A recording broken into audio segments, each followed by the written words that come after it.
అవసరానికి ప్రజల్ని వాడుకోవడంలో కాంగ్రెస్ పార్టీని మించినటువంటి పార్టీ లేదు. అదేవిధంగా అవసరం తీరిన తర్వాత ఆ ప్రజల్ని ముంచడంలో కూడా కాంగ్రెస్ పార్టీని మించినటువంటి పార్టీ లేదు. ఎందుకంటే అసెంబ్లీ ఎన్నికల సందర్భంగా ఈ యువతను ఊరు వాడ తిప్పి చేను చెలక తిప్పి గద్దెనెక్కించి వాళ్ళను అధికారంలో తీసుకొస్తే అదే కాంగ్రెస్ పార్టీ గద్దల్లాగా వాళ్ళని ఎత్తుకెళ్ళి ఈరోజు కేసుల పాలు స్టేషన్ల పాలు చేస్తూ ఉన్నది. ఇది చాలా దుర్మార్గం. ఇది ఆ రోజు శాసనసభ ఎన్నికల సందర్భంగా కానీ లేదా ఇటీవల జరిగినటువంటి ఎమ్మెల్సీ ఎన్నికల సందర్భంగా కానీ కాంగ్రెస్ పార్టీ గెలిచిందంటే దానికి ప్రధాన కారణం ఈ రాష్ట్రంలో ఉన్నటువంటి యువత, ఈ రాష్ట్రంలో ఉన్నటువంటి నిరుద్యోగులు, రాష్ట్రంలో ఉన్నటువంటి జియో 46 బాధితులు. కానీ ఆ నిరుద్యోగ యువతనే ఈరోజు మా కష్టాలు చెప్పుకుందామని చెప్పి వాళ్ళు ప్రజాభవన్కు వెళ్తే వాళ్ళ కష్టాలను వినకుండా, ఈరోజు వాళ్ళ కన్నీళ్లను తుడవకుండా, ఈరోజు వాళ్ళను కొట్టి వాళ్ళని కేసుల పాలు చేసి వాళ్ళ మీద అరాచకం చేయడం చాలా దురదృష్టకరం. ఆ రోజు కాంగ్రెస్ పార్టీ ఏం చెప్పింది? ఇది ప్రజాభవను, ప్రజల కన్నీళ్లు చూడడం, ప్రజల కష్టాలు వినడము ఈ ప్రజాభవన్ కర్తవ్యం అన్నారు అని అనేక రకాలుగా కాంగ్రెస్ పార్టీ కహానీలు చెప్పింది. కానీ దురదృష్టకరమైనటువంటి విషయం ఏంటంటే ఈరోజు మా కష్టాలు చెప్పుకుందామని వెళ్ళినటువంటి జియో 46 బాధితుల మీద ఈరోజు పిడిగుద్దులు గుద్ది అర్ధరాత్రి 1:30కు వాళ్ళను అరెస్టు చేసి వాళ్ళను ఒక్కో దగ్గర 10 మందిని 20 మందిని వదిలి దాని తర్వాత కొంతమందిని అరెస్ట్ చేసి తీసుకెళ్లడం జరిగింది. మిత్రులారా,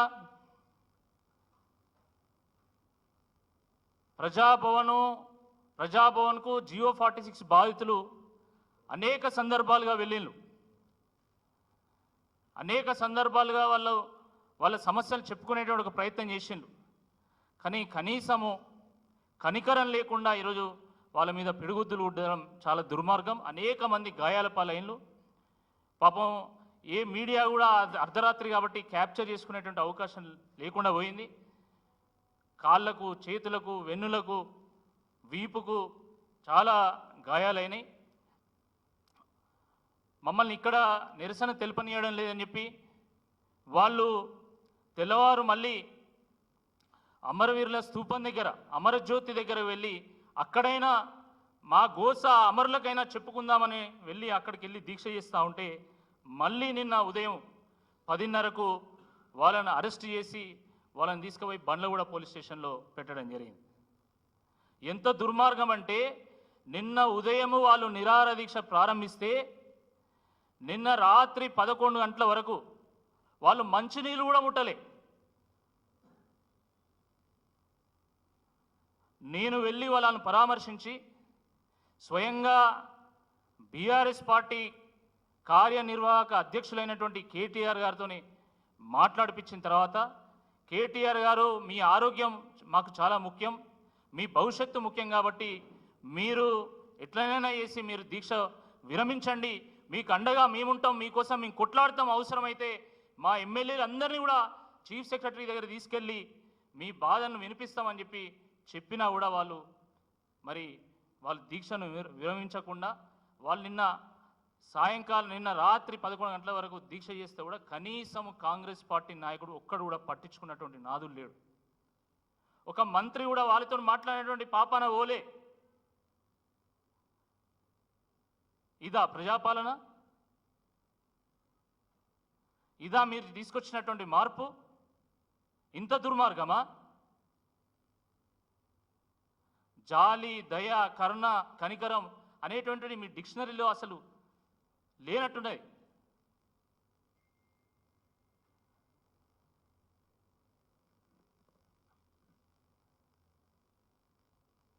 జియో 46 కేసు కోర్టులో ఉన్నది.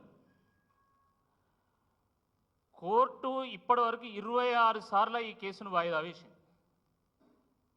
ప్రపంచంలో ఇంత తక్కువ సమయంలో ఇన్నిసార్లు వాయిదా పడ్డటువంటి కేసు నాకు తెలిసి ఎక్కడా లేదనుకుంటాను నేను. అంటే ఇంత తక్కువ సమయంలో ఇన్నిసార్లు ఈ కేసును కోర్టు వాయిదా వేస్తున్నదంటే న్యాయమూర్తులకు వీళ్ళకు న్యాయం చేయాలన్నటువంటి తపన ఎంత ఉన్నదో అర్థమవుతా ఉన్నది. న్యాయమూర్తులకు ఉన్నటువంటి తపనలో ఇసుమంతైన ఈ ప్రభుత్వానికి ఉంటే ఈ అడ్వకేట్ జనరల్ ఎందుకు అటెండ్ కాకుండా పోతారని చెప్పి ఈ సందర్భంగా మేము ప్రశ్నిస్తూ ఉన్నాం. న్యాయమూర్తులకు ఇంత తపన ఉంది కదా, ఈ ప్రభుత్వానికి పేనంత తలలో పేనంత అయినటువంటి ఆలోచన కూడా ఎందుకు లేదని చెప్పి ఈ సందర్భంగా మేము ప్రశ్నిస్తూ ఉన్నాము.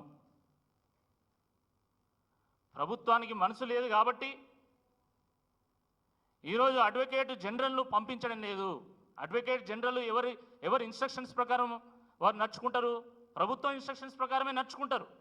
ప్రభుత్వమే ఈరోజు కేసు పరిష్కారం కాకుండా ఆ నిరుద్యోగుల నోట్లో మట్టి కొట్టేటువంటి ఒక ప్రయత్నం చేస్తున్నదనేటువంటి వాస్తవాన్ని ఈరోజు ప్రజానీకం గ్రహించాల్సిందిగా ఈ సందర్భంగా మేము కోరుతా ఉన్నాము. ఎంత ఘోరం అంటే నిన్న నేను పరామర్శకు వెళ్తే కనీసము ఆ జియో 46 బాధితులను అరెస్ట్ అయినటువంటి వాళ్ళని కలవనీయడం లేదు. ఇన్స్పెక్టర్ ఎవరు కూడా ఆ పోలీస్ స్టేషన్లో అడుగు పెట్టొద్దని చెప్పేసి ఆదేశాలు జారీ చేస్తాడు. నేను నిరసన తెలిపి నేను స్వయంగా ఏసీపీ గారితో మాట్లాడిన తర్వాత మమ్మల్ని అలౌ చేసిన తర్వాత ఎక్కడ వాళ్ళ మీద అయినటువంటి గాయాలు బయటపడతాయో, ఎక్కడ ప్రజలకు వాస్తవాలు తెలుస్తాయో అన్నటువంటి ఒక భయంతో ఫోటోలు తీయొద్దు, వీడియోలు తీయొద్దు అని చెప్పేసి మా దగ్గర ఫోన్లు గుంజుకుంటారు. మీడియాను అలౌ చేయరు. ఇదేనా మీరు చెప్పినటువంటి ప్రజాపాలన అని చెప్పి ఈ సందర్భంగా నేను ప్రశ్నిస్తూ ఉన్నాను. కొంచెమన్నా జ్ఞానం ఉండాలి. ఎన్ని సంవత్సరాలు మేము ప్రజా జీవితంలో ఉన్నాం. ఎన్నో సందర్భాల్లో మా కార్యకర్తలు కానీ సామాన్య ప్రజలు కానీ అరెస్ట్ అయినటువంటి సందర్భంలో మేము వెళ్తే పోలీసులు మంచి ఆహ్వానిస్తారు, మాట్లాడనిస్తారు, మీడియాను అలౌ చేస్తారు, మా వాయిస్ను వినిపించేటువంటి అవకాశాన్ని మాకు కల్పిస్తారు. కానీ మొట్టమొదటిసారి పోలీసులు ఇన్ని ఆంక్షలను విధించి ఒక నియంతృత్వ ధోరణిని వాళ్ళు ప్రదర్శిస్తూ ఉన్నారు. ఇనుప కంచెలను కట్టడాల ముందో భవనాల ముందో తొలగించడం కాదు, మీ మనసులకు ఉన్నటువంటి ఇనుప కంచెలను తొలగించండి ముందు. మీ మనుషుల ముందు ఉన్నటువంటి ఇనుప కంచెలను తొలగించండి ముందు. నిజంగా జాలి, దయ, హృదయము ఉంటే, కనికరం ఉంటే మీరు ఇలా వివరించరు. మీ మనసుకు ఒక ఇనుప కంచెను నాటుకొని ఈ రకంగా వివరిస్తూ ఉన్నారు. మీ మనుషుల ముందు పోలీసులు అనేటువంటి ఇనుప కంచెలు పెట్టుకొని ఈరోజు ఎవరిని రానియకుండా చేస్తూ ఉన్నారు.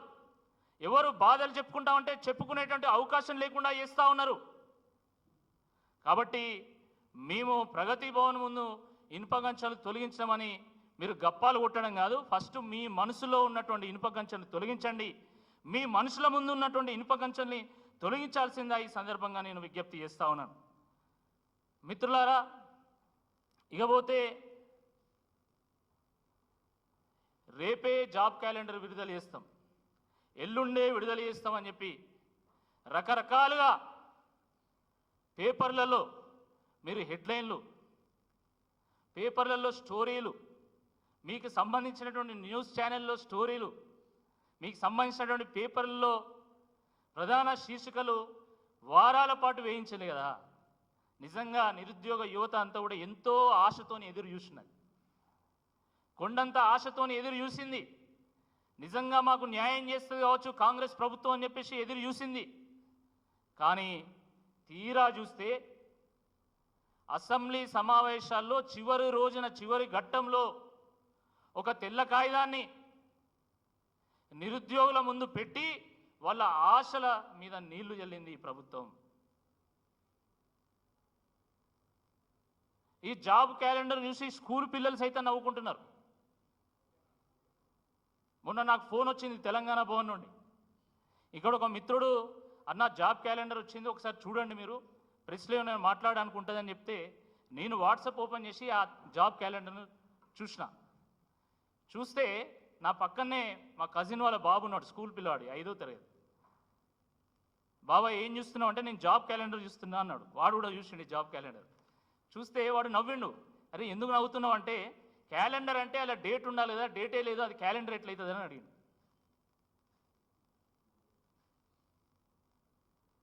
దాని తర్వాత నేను ప్రతి పేజు వెతికిన, సరే ఇది డేటు లేదు కాబట్టి ఇది క్యాలెండర్ కాదు, కనీసం జాబులన్నీ ఏమైనా ఉంటాయా అని చెప్పేసి నేను మొత్తం ప్రతి లైన్ టు లైన్ చదివిన.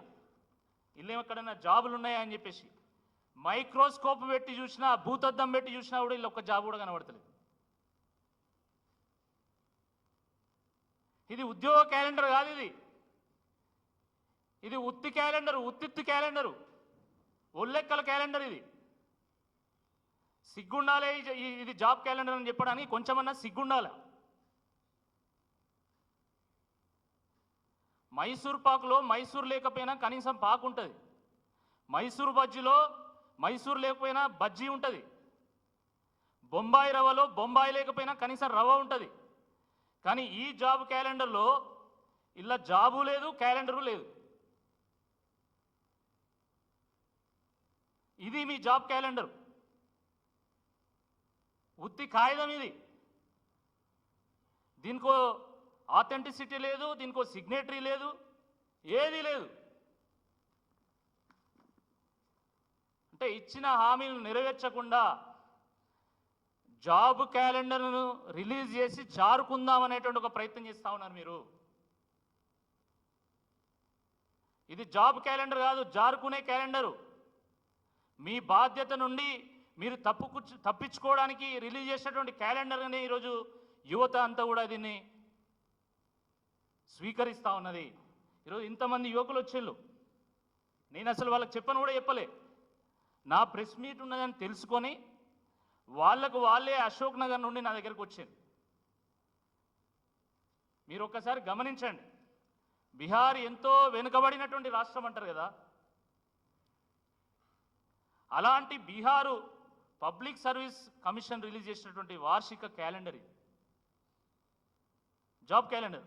మీరు దీంట్లో గమనించండి, serial number, name of the post, number of vacancies, ఎన్ని వేకెన్సీలు ఉన్నాయి, ప్రిలిమ్స్ ఎగ్జామినేషన్ ఎప్పుడు, డేటు, మెయిన్స్ ఎగ్జామినేషన్ ఎప్పుడు, డేటు, అదేవిధంగా interview date, final results date, దాని తర్వాత రిమార్క్స్.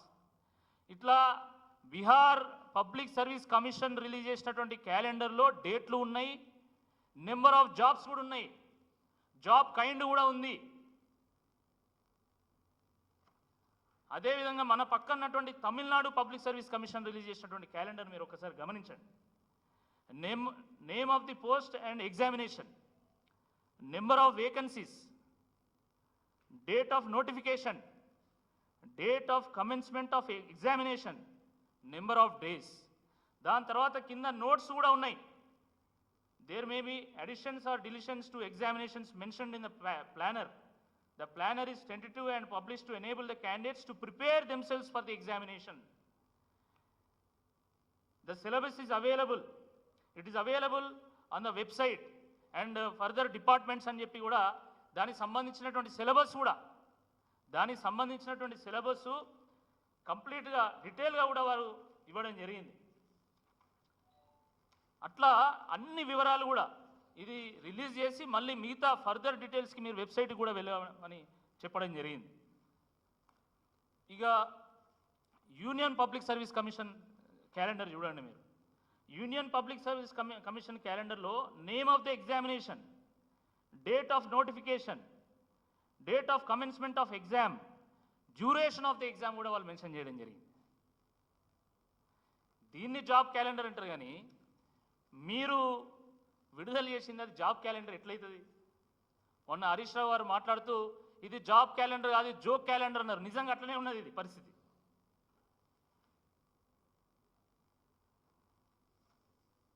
మీ యూపీఏ ప్రభుత్వంలో భాగస్వామి అయినటువంటి డిఎంకే ప్రభుత్వం ఎలాంటి క్యాలెండర్ రిలీజ్ చేస్తుందో ఒకసారి మీరు స్టడీ చేసి దీనికి సమాధానం చెప్పాల్సిందిగా ఈ సందర్భంగా నేను కోరుతా ఉన్నాను. మిత్రులారా, ఈ ప్రభుత్వం నుండి ఇంతకంటే గొప్ప క్యాలెండర్ ఏమి ఎక్స్పెక్ట్ చేయలేం. ఎందుకంటే ముఖ్యమంత్రి ఏమో పేగులు మెడకేసుకుంటా అంటాడు, ఒక మంత్రి ఏమో చెప్తూనే కొడతా అంటాడు, ఒక ఎమ్మెల్యేనేమో తోలు తీస్తా అంటాడు, ఇంకో ఎమ్మెల్సీ అంతు చూస్తా అంటాడు. వీళ్ళని చూస్తూ ఉంటే ఆ డిస్కవరీ ఛానల్లో చూసినటువంటి అమెజాన్ అడవులు గుర్తొస్తున్నాయి నాకైతే. వీళ్ళ ప్రభుత్వాన్ని చూస్తుంటే డిస్కవరీ ఛానల్లో చూసినటువంటి అమెజాన్ అడవులు గుర్తొస్తూ ఉన్నాయి. వీళ్ళ మంత్రులు, ఎమ్మెల్యేలు, ఎమ్మెల్సీలు కొందరిని చూస్తూ ఉంటే అమెజాన్ అడవుల్లో ఉన్నటువంటి వింత వింత జీవరాశులు గుర్తుకొస్తున్నాయి. అంత వింతగా ప్రవర్తిస్తూ ఉన్నారు. అరే, మా యువతకి ఇచ్చినటువంటి హామీల సంగతి ఏంది అని చెప్పేసి బీఆర్ఎస్ పార్టీ ఎమ్మెల్యేలు అసెంబ్లీలో ప్రభుత్వాన్ని ప్రశ్నించేటువంటి ఒక ప్రయత్నం చేస్తూ ఉంటే ఎమ్మెల్యే ఏం మాట్లాడతాడు? తోలు తీస్తా, అంతు చూస్తా, బయటికి రండి, తడాకా చూపిస్తా. నువ్వు కుస్తీ పట్టాలనుకుంటే నువ్వు కుస్తీ పోటీలో పోవాలి. అసెంబ్లీకి ఎందుకు వచ్చినా నేను? నువ్వు ఈ మాత్రం భాష మాట్లాడడానికి అసెంబ్లీ దానికి రావాలన్నా? నీ గల్లీలో మాట్లాడుకోవచ్చు కదా. చాలామంది వీరొక్కరే కాదు, వీరేమో అసెంబ్లీలో మాట్లాడిండ్రు. బయట కొంతమంది ఎమ్మెల్యేలు మాట్లాడుతున్నారు, నీ సంగతి చూస్తా, నా తడాకా చూపిస్తా, దా చూసుకుందాం. నిజంగా కుస్తీ పట్టాలనుకున్నటువంటి అందరూ కూడా హైదరాబాద్లో చాలా కుస్తీశాలలు ఉన్నాయి, అక్కడికి పోవచ్చు, బాగుంటుంది. మీరు అసెంబ్లీకి రావాల్సినటువంటి అవసరం లేదు, అసెంబ్లీ పరువు తీయాల్సినటువంటి అవసరం లేదు, ప్రజలు తలదించుకునేలాగా చేసుకోవాల్సినటువంటి అవసరం లేదని చెప్పి ఈ సందర్భంగా మేము గుర్తు చేస్తూ ఉన్నాం. 2 లక్షల ఉద్యోగాలు హామీ నెరవేర్చేంత వరకు కూడా తప్పకుండా మేము వెంట ఆడుతూనే ఉంటాము. మేము ఉద్యోగాల గురించి మాట్లాడిన ప్రతి సందర్భంలో ఒకటే మాట్లాడతారు. వీళ్ళేం మాట్లాడతారు? మేమిచ్చిన 30,000 ఉద్యోగాలు అంటారు. మీరు ఇచ్చినటువంటి 30,000 ఉద్యోగాలు వాటి నోటిఫికేషన్లు ఎప్పుడు వచ్చినాయి? వాటి పరీక్షలు ఎప్పుడు నిర్వహించిండ్రు? వాటి రిజల్ట్స్ ఎప్పుడు వచ్చినాయి? నియామక పత్రాలు ఎప్పుడు ఇచ్చిండ్రు? అవన్నీ కూడా ఈరోజు అశోక్ నగర్లో కానీ వివిధ జిల్లాల్లో ప్రిపేర్ అవుతున్నటువంటి యువత అందరికీ కూడా తెలుసు. అది స్టాఫ్ నర్సులు కానీ, లేదా పోలీస్ కానిస్టేబుల్ కానీ, లేదా ఇంకా వివిధ ఉద్యోగాలు కూడా అవి ఎప్పుడు వచ్చినాయి అనేది మొత్తం మనకు డేట్స్తో సహా అన్నీ కూడా ఉన్నాయి. అనేక సందర్భాల్లో మరి కేటీఆర్ గారు కానీ, లేకపోతే హరీష్ రావు గారు కానీ వారు చూపెట్టేటువంటి ఒక ప్రయత్నం కూడా చేసిండ్రు. అయినా కూడా పదే పదే అవే విమర్శలు. కాబట్టి ఒక్కసారిగా మీరు దీనికి సమాధానం చెప్పాలనేటువంటి ఉద్దేశంతోనే మరి ఇవన్నీ చూపెట్టేటువంటి ఒక ప్రయత్నం చేస్తున్నాం. అవి కాదు మిగతా ఇవ్వండి. పోలీస్ డిపార్ట్మెంట్కి సంబంధించి 17,516 పోస్టులు. దీని నోటిఫికేషన్ డేటు ఏప్రిల్ 22. అక్టోబర్ 4 రోజు రిజల్ట్స్ డిక్లేర్ అయినాయి. అదేవిధంగా గురుకులం సంబంధించి 9,210 పోస్టులు. ఇది ఏప్రిల్ 6, 2023 రోజు నోటిఫికేషన్ వచ్చింది. దానికి సంబంధించిన పోస్టు కూడా మేమే ఇచ్చినామంటున్నారు. స్టాఫ్ నర్సుకు సంబంధించి 7,094 పోస్టులు. దీనికి సంబంధించి 2022 డిసెంబర్ రోజు నోటిఫికేషన్ వచ్చింది. ఇటీవల దీని ఎగ్జామ్ జరిగింది. దీనికి సంబంధించి కూడా మేమే ఇచ్చినాము, నోటిఫికేషన్ మేమే ఇచ్చినామని చెప్పేసి వీళ్ళు మాట్లాడుతూ ఉంటారు. ఈ రకంగా అనేక అంశాలు చాలా క్లారిటీతోని ఈ డాక్యుమెంట్ కూడా మేము మీడియాకు ఇస్తాము. ఇది కూడా మీరు చూడాల్సిందిగా నేను కోరుతున్నా. ఇప్పుడు ఏ పోస్టు, నెంబర్ ఆఫ్ పోస్ట్ ఏంటి, దీని నోటిఫికేషన్ వచ్చింది ఎప్పుడు వచ్చింది, దీని ఎగ్జామ్ ఎప్పుడు నిర్వహించినా కూడా చాలా స్పష్టంగా ఇందులో ఉంది. దీనికి సంబంధించి ఈ డాక్యుమెంట్ కూడా మేము రిలీజ్ చేస్తాం. ఇది కూడా చూడాల్సిందిగా ఈ సందర్భంగా నేను కోరుతున్నా. ఇదే కాకుండా ఇప్పుడు మళ్ళీ ఇంకొక 10,000 పోస్టులు, అంటే బీఆర్ఎస్ ప్రభుత్వం ఉన్నప్పుడు రిలీజ్ చేసినటువంటి నోటిఫికేషన్ల ద్వారా జరిగినటువంటి పరీక్షా ఫలితాలను వెల్లడించారు. దానికి సంబంధించిన నియామక పత్రాలు కూడా రెడీ చేస్తున్నారు. ఇంకో 10,000 పోస్టులు ఏవి అంటే అవి group 4 junior lecturers, TSPSC, assistant professors and assistant lecturers, polytechnic lecturers, ఇవన్నీ కలిపితే మళ్ళీ 10,000. ఇవి కూడా మేమే ఇచ్చినామని చెప్పుకోవడానికి మళ్ళీ ప్రభుత్వం సిద్ధమవుతాం. మామూలుగా ఊర్లల్లో ప్రతి ఊర్లో ఒకరిద్దరు ఉంటారు. ఎవరి పెళ్లి జరుగుతుంది అనేది వాళ్ళకి సంబంధం లేదు. ఎవడు పెళ్లి జరిగినా కూడా వాళ్ళ భరతులకు వచ్చి వీళ్ళు డ్యాన్సులు చేస్తూ ఉంటారు. ఇప్పుడు కాంగ్రెస్ వాళ్ళ పరిస్థితి కూడా అట్లనే ఉన్నది. ఎవరు ఉద్యోగాలు ఇచ్చినా అనేది సంబంధం లేదు. ఉద్యోగ నియామక పత్రం ఇస్తే చాలుగా నేనే ఇచ్చిన. ఎల్బీ స్టేడియంలో ఊరంతా టెంట్ వేసి డప్పు కొట్టి మరి మేమే ఇచ్చినామని చెప్పేసి సిగ్గు లేకుండా చెప్పుకుంటున్నాను. మీకు నిజంగా నిజాయితీ ఉంటే, మీకు చిత్తశుద్ధి ఉంటే, మీరు రిలీజ్ చేసినటువంటి నియామక పత్రాలకు గాను వాటికి ఎప్పుడు నోటిఫికేషన్లు ఇచ్చిళ్ళు, ఎప్పుడు పరీక్షలు నిర్వహించిళ్ళు, ఎప్పుడు రిజల్ట్స్ ఇచ్చిళ్ళు ఒకసారి బయట పెట్టండి. మీరు ఎందుకు పెడతలేరు? మీరు ఒక్క జాబు ఇచ్చినా కూడా అశోక్ నగర్కు మేము వస్తాం, మీరు ప్రూవ్ చేయండి. ఒక్క నిరుద్యోగితోనైనా అనిపించండి, మేము రాజీనామా చేయడానికి సిద్ధంగా ఉన్నామని చెప్పేసి కేటీఆర్ గారు ఏదైతే సవాలు విసిరిందో, దమ్ముంటే ఆ సవాల్ని స్వీకరించాల్సిందే. ఈ సందర్భంగా నేను కాంగ్రెస్ పార్టీ నాయకులను కోరుతా ఉన్నాను. స్వయంగా కేటీఆర్ గారు అసెంబ్లీ సాక్షిగా మాట్లాడేం లేదా? ఆ సవాల్ను మీరు స్వీకరించట్లేదంటేనే మీరు అబద్ధాలను ప్రచారం చేస్తున్నారు, తోక ముడిచి పారిపోతున్నారని చెప్పేసి ఈరోజు మనం భావించాల్సి ఉంటుందని చెప్పి ఈ సందర్భంగా నేను గుర్తు చేస్తున్నా. నాడు రాష్ట్ర యువతను అవసరానికి వాడుకున్నారు, ఈరోజు వాళ్ళ జీవితాలతోనే ఆడుకుంటున్నారు. ఆ రోజు అధికారం కోసం వాళ్ళ కాళ్ళు పట్టుకున్నారు.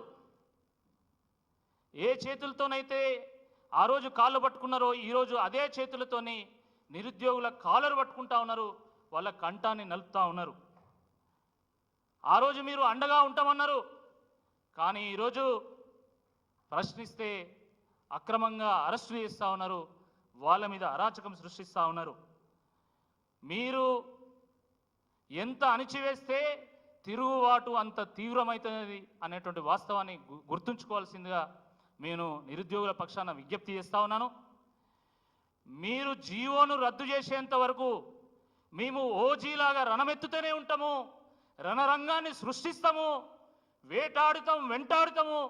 తప్పకుండా మీరు దిగి వచ్చేంత వరకు తప్పకుండా అన్ని రకాల ప్రయత్నాలు చేస్తామని చెప్పి ఈ సందర్భంగా నేను విజ్ఞప్తి చేస్తా ఉన్నాను. నిరుద్యోగ యువతను కూడా నేను విజ్ఞప్తి చేస్తున్నాను. ఎందుకంటే నిన్న మొన్న వాళ్ళ గ్రూప్లల్లో ఒక ఇద్దరు యువకులు మేము సూసైడ్ చేసుకుంటామని చెప్పి పెట్టడం జరిగింది.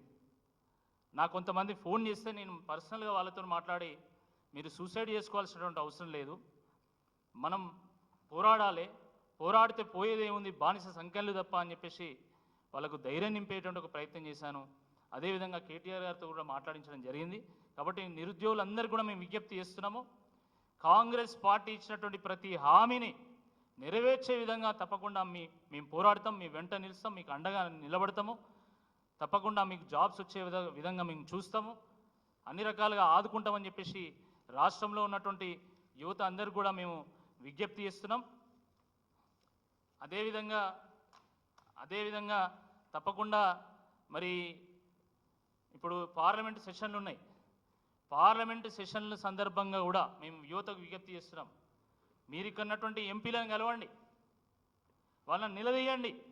మీ ఓట్లతోనే వాళ్ళు గెలిచిళ్ళు కాబట్టి వాళ్ళని నిలదీయండి. మేము ఓట్లేస్తే మీరు ఎంపీలుగా గెలిచిళ్ళు, మీరు ఎంపీలుగా గెలిచి ఏం చేస్తున్నారు? ఆ పార్లమెంటు సాక్షిగా, ఆ పార్లమెంటు వేదికగా మీరు రాహుల్ గాంధీ గారిని ఎందుకు ప్రశ్నించారు? అదే రాహుల్ గాంధీ గారు అశోక్ నగర్కి వచ్చి వారు మేము జాబ్స్ ఇస్తామని చెప్పేసి ప్రామిస్ చేసిండు, జియో 46ను రద్దు చేస్తామని ప్రామిస్ చేసిండు కదా, ఆ రాహుల్ గాంధీని ఎందుకు ప్రశ్నించరు అని చెప్పేసి మీరు నిలదీయండి అని చెప్పేసి ఈ సందర్భంగా యువత అందరూ కూడా నేను పిలుపునిస్తాను. క్వశ్చన్స్ ఉంటే అడగచ్చు.